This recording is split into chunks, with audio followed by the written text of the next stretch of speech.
Je m'appelle Quentin, j'ai 31 ans, je suis TSA, j'ai été diagnostiqué il y a très peu de temps. J'ai travaillé dans l'industrie pendant une dizaine d'années, dans les métiers de la qualité, et aujourd'hui je fais la recherche d'un emploi.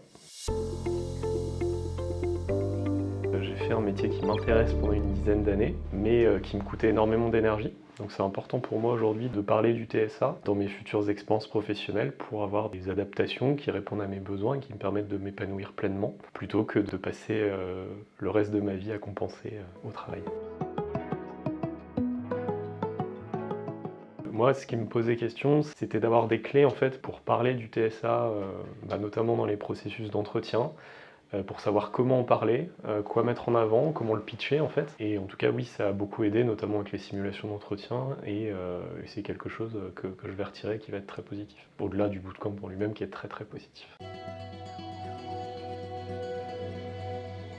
En fait, le TSA, même si j'étais pas au fait, j'ai toujours senti que j'étais loin si on veut, du barycentre du fonctionnement des personnes neurotypiques. Voilà. Pour eux, c'est pas toujours dérangeant de travailler dans la désorganisation, de travailler dans l'urgence. Moi, ça l'est un peu plus. Donc toute ma vie, au boulot et dans la vie de tous les jours, je dois faire, j'ai dû faire et je continue à devoir faire beaucoup de chemin pour me rapprocher de ce barycentre-là. Voir des personnes neurotypiques qui sont investies à faire cet effort-là et qui poussent notamment dans leurs entreprises à faire cet effort-là, ça donne beaucoup d'espoir et c'est rassurant pour l'avenir.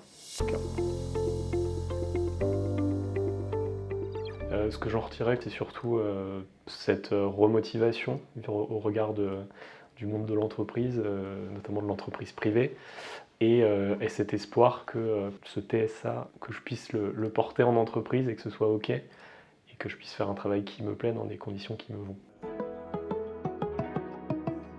Si le monde de l'entreprise dans sa globalité pousse vers cette adaptation-là, ça me demandera moins d'efforts à l'avenir de m'adapter à ça. Ce qu'il faut bien comprendre sur le TSA, c'est que les adaptations dont nous on a besoin, vraiment besoin, elles sont bénéfiques à tout le monde. Avoir une réunion qui est correctement organisée, je pense que ça bénéficie à tout le monde.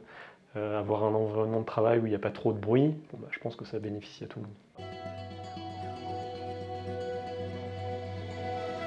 De toute façon, ça donne des clés pour le futur. Je pense que ça leur permet d'ouvrir aussi les yeux sur le fait que quelqu'un qui a un TSA, c'est pas un handicap qui est insurmontable. Et la plupart du temps, c'est quelqu'un qui peut parfaitement compléter une équipe existante et même l'équilibrer. Moi, je l'ai vécu, même si j'avais pas encore connaissance de mon TSA. Donc oui, enfin moi, ça me paraîtrait important, en tout cas au regard du fait que j'ai un TSA, que ce soit mieux connu, parce que c'est pas non plus évident pour nous d'en parler, et que ne serait-ce que d'avoir quelqu'un durant la phase d'entretien et même après quand on est en entreprise qui connaît, ne serait-ce que connaît le handicap auquel on fait face, ça ne peut que nous aider, donc oui.